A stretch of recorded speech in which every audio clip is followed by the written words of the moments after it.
In-ceiling speakers can be a great choice for adding Dolby Atmos support to your current setup, and if you're on a budget, there are quite a few options available to you. One of those options is the Clearus 6C in-ceiling speaker from Aperion Audio.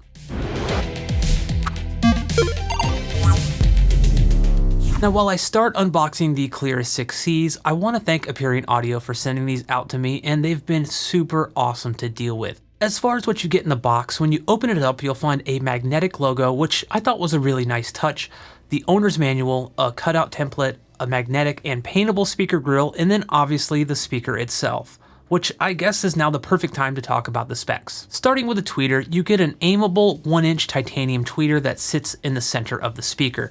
Below that, you'll find the 6.5-inch long throw woven fiberglass woofer, which is angled. Now, I haven't been able to find the listed angle degree in any documentation, as that can be important, so I'll go ahead and reach out to Aperion and see if I can get that for the final review video. You do also get a plus or minus 3 dB treble equalization switch, which should allow a little extra clarity in the higher frequencies, or should also allow you to apply your own high frequency roll-off if that's your thing. You'll also find nicely placed gold-plated and spring-loaded binding posts on the back, as well as dog ears for mounting, both of which I'll talk a bit more about during installation. The listed frequency response is 65 Hz to 25 kHz with the EQ switch in the neutral position, while the response with the switch in the boosted position sees a frequency response of 60 Hz to 26 kHz.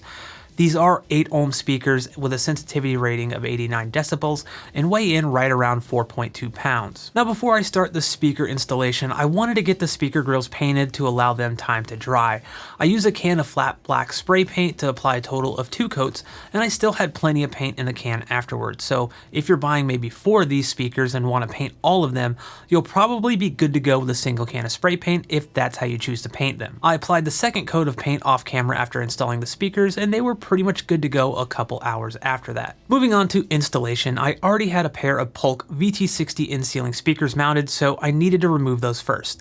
Now, luckily, the cutout for the Polks matched the cutout diameter of the Aperion Clearus 6Cs, which required 8-inch holes, so I didn't need to cut any new holes, which was awesome. Now, what I didn't realize at the time is that my camera battery died just as I was putting the first Clearus 6C speaker in. It also stopped recording while I was making the most flattering face possible as well, so that was nice.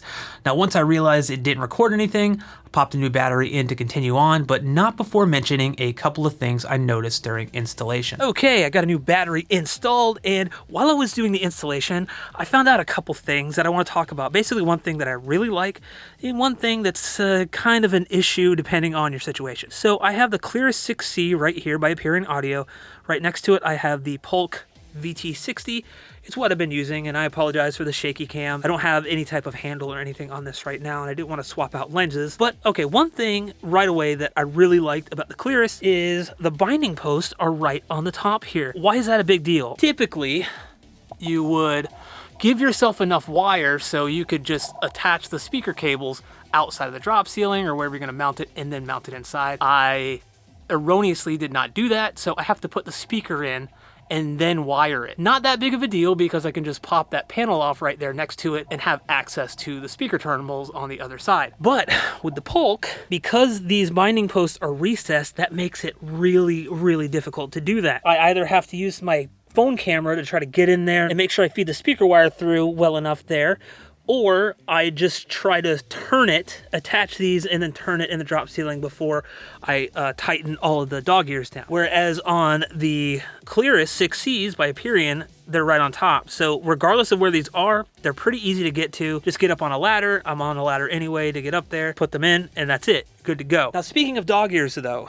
so the dog ears, if you're not familiar, are these little guys here. Basically, they secure the in-ceiling speaker into the ceiling or drop ceiling. So in my case, I have a drop ceiling. Now, I went over it in my build series video, but essentially I took a 2x2 piece of drywall, glued it to the back of the ceiling panel, both with the same holes in it, and that will just add a little bit extra stability and won't allow the ceiling panel to start bowing in the middle or doing anything like that. On the Polk VT60s, there's a lot of play in between here.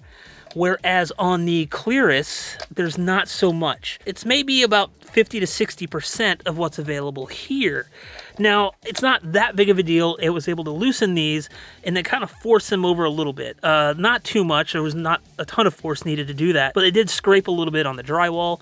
not a big deal. It's still super secure, but it's something that I think most people won't run into, but I wanted to mention it. So if you do have thicker walls in your ceiling, like I think the average drywall thickness in a ceiling is around 5/8 or half. I think most people recommend 5/8 for ceiling and half for walls, but you should be good to go there, no issues. If you're like me though, or you have a specific type of situation where you're mounting it on a slightly thicker wall, then it's something that you may want to keep in mind. So with a fresh camera battery and just one speaker left to install, I carried on. This speaker went in fairly easily, just like the first one, although like I mentioned, I did have to manually push the dog ears into place first due to the overall thickness of the panels before tightening them down.